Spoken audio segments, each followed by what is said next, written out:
اللہ وبرکاتہ نحمدہ ونصلی علی رسولہ الکریم اما بعد فاعوذ باللہ من الشیطان الرجیم بسم اللہ الرحمن الرحیم سورہ توبہ رکوع نمبر 10 یا ایہا النبی جاہد الکفار والمنافقین واغلظ علیہم ومأواہم جہنم وبئس المصیر۔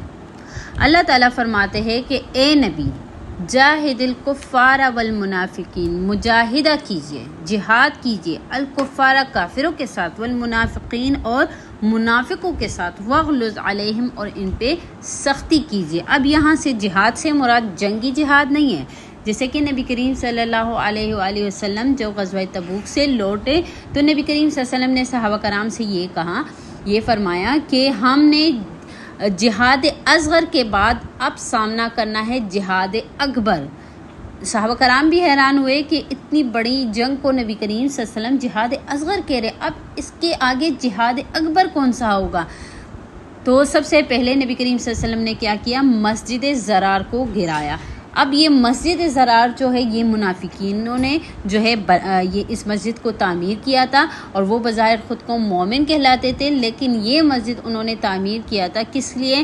تاکہ مومنین کے خلاف وہ فساد برپا کر سکے، ان کے خلاف اختلافات، ان کے مابین اختلافات جو ہے پیدا کر سکے، ان کے خلاف جو ہے سازشیں کر سکے، اسلام کے خلاف سازش۔ تو انہوں نے یہ ایک قسم کا اپنے لیے ایک مجلس بنایا تھا، اور ادھر وہ جو ہے مسلمانوں کو گمراہ کرنا چاہ رہے تھے۔ تو نبی کریم صلی اللہ علیہ وسلم نے سب سے پہلے یہ قدم لیا کہ اس مسجد ضرار کو گرایا۔ تو مجاہدہ، اور نبی کریم صلی اللہ علیہ وسلم سے ایک مرتبہ کسی نے پوچھا کہ یا رسول اللہ صلی اللہ علیہ وسلم سب سے اکبر جہاد جو ہے وہ کون سا ہے؟ تو نبی کریم صلی اللہ علیہ وسلم نے فرمایا اکبر جہاد، سب سے بڑی جہاد یہ ہے کہ بندہ اپنے نفس کے خلاف جہاد کرے، یعنی دنیا کو چھوڑ کے، یعنی وہ اس چیز کو چھوڑ کے جس میں اللہ کی رضا شامل نہ ہو اور اللہ کی رضا میں راضی ہو، یہ جو ہے سب سے بڑا جہاد ہے۔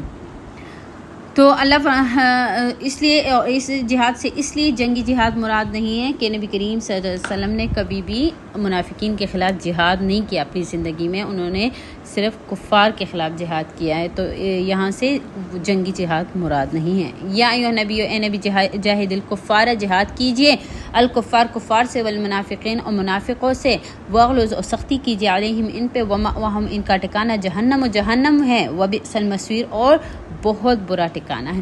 یحلفون، یہ قسمیں کھاتے ہیں، باللہ اللہ پہ، ما قالوا کہ انہوں نے نہیں کہا۔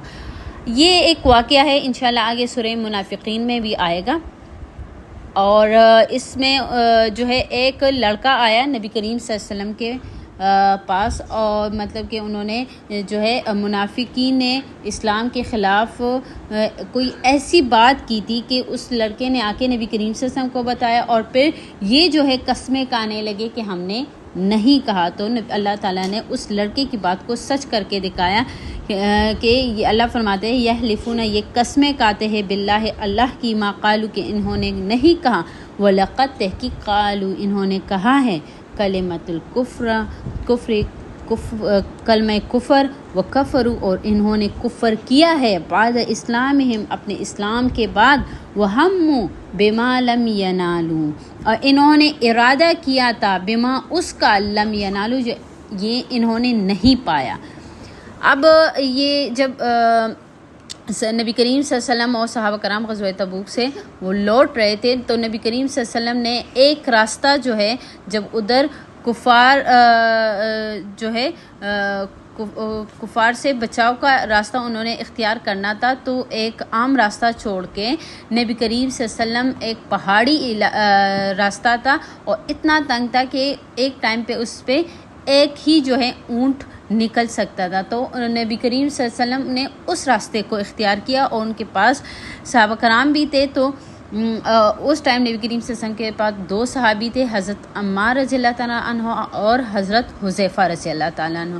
تو یہ منافقین کو اس بات کا جب پتہ چلا، تو رات کے وقت دو منافقین تھے، انہوں نے جو ہے اپنے جو ہے منہ چھپا کے نبی کریم صلی اللہ علیہ وسلم پہ حملہ کرنے کی کوشش کی کہ ہم نبی کریم صلی اللہ علیہ وسلم کو نعوذ باللہ شہید کر دیں گے، لیکن یہ دو صحابی ان پہ پھوٹ پڑے، ان کو بھگایا۔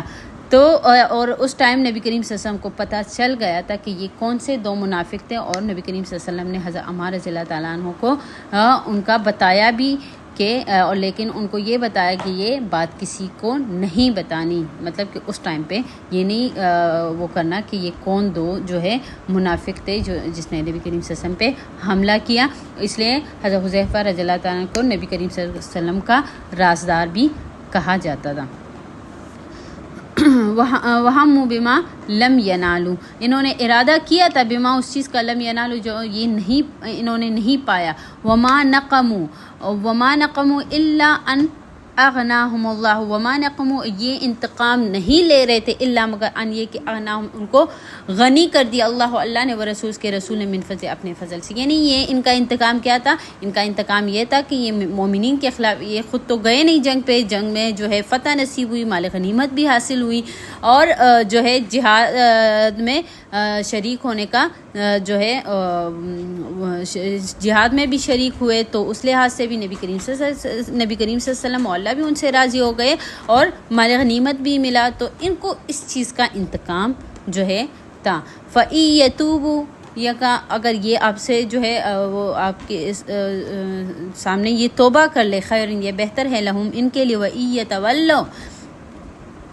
يَتَوَلَّوْا اگر یہ پیٹ پیرے یعذبہم اللہ تو اللہ ان کو عذاب دے گا، عذابًا علیما دردناک عذاب، فی دنیا میں والآخرہ اور آخرت میں. وما لہم اور نہیں ہے ان کے لیے فی الارض زمین میں ولی کوئی ولی ولا نصیر اور نہ کوئی مددگار. ومنہم اور ان میں سے من جو عہد اللہ جو عہد کرے اللہ سے، لئن اگر آتانا ہمیں دے دے من فضل اپنے فضل سے.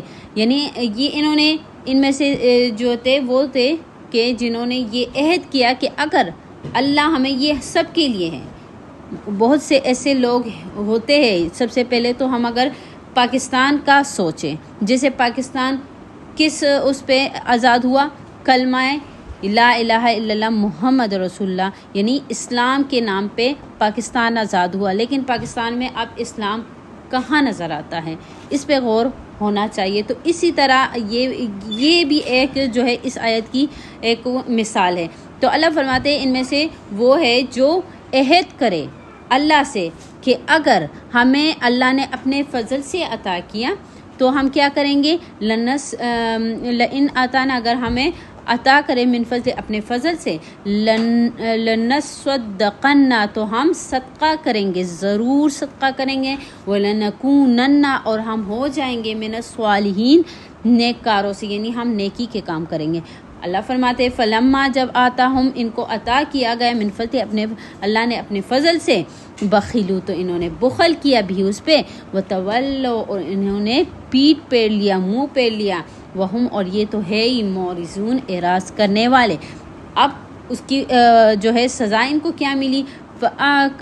فعاقبہم نفاقا فی قلوبہم الا یوم یلقونہ. اللہ فرماتے ہیں کہ ہم نے سزا کے طور پہ نفاق ڈال دیا، فی قلوبہم ان کے دلوں میں، الا یوم اس دن تک، یلقونہ جب ان کی ملاقات ہوگی اللہ سے، یعنی قیامت کے دن تک ان کے دلوں میں اللہ نے نفاق ڈال دیا. بما بسبب اخلف اللہ کہ یہ انہوں نے خلاف ورزی کی اللہ کے ساتھ، ما اس کا وعدوہ جس کا انہوں نے وعدہ کیا تھا. بما بسبب کانو کہ یہ ہے یکذبون جھوٹے. علم یعلموا ان اللہ، علم یعلم کیا ان کو معلوم نہیں، ان اللہ کہ اللہ یعلم علم رکھتا ہے سرہم ان کی چھپی باتوں پہ، و نجواہم اور ان کی سازشوں پہ. جو یہ اسلام اور دین اور مومنوں کے خلاف سازشیں کرتے ہیں، چھپ چھپ کے مشورے کرتے ہیں، چھپ کے باتیں کرتے ہیں، تو ان کو یہ معلوم نہیں کہ اللہ تو علم رکھتا ہے. وَأَنَّ اللَّهُ اللہ تو علم الغیوب ہے، غائب ہر غائب چیز پہ علم رکھنے والی ذات ہے. الَّذِينَ يَلْمِزُونَ متوعین من المؤمنین فی الصدقات والذین لا یجدون الا جہدہم فیسخرون منہم سخر اللہ منہم ولہم عذاب علیم. اللہ فرماتے ہیں الذین یہ لوگ کیا کرتے ہیں؟ یلمزون یہ الزام تراشیاں کرتے ہیں، تانے دیتے ہیں، المتوعین من المؤمنین جو ان مومنوں کے اوپر جو خوشی سے متوعین جو خوشی سے من المؤمنین و مومن فی الصدقات یعنی خوشی دکھاتے ہیں، دل کی خوشی دکھاتے ہیں، فی الصدقات صدقوں میں. یعنی یہ ایک صحابی تھا جب نبی کریم صلی اللہ علیہ وسلم نے اعلان کیا غزوہ تبوک میں، نبی کریم صلی اللہ علیہ وسلم نے فرمایا کہ ہر کسی نے شریک ہونا ہے.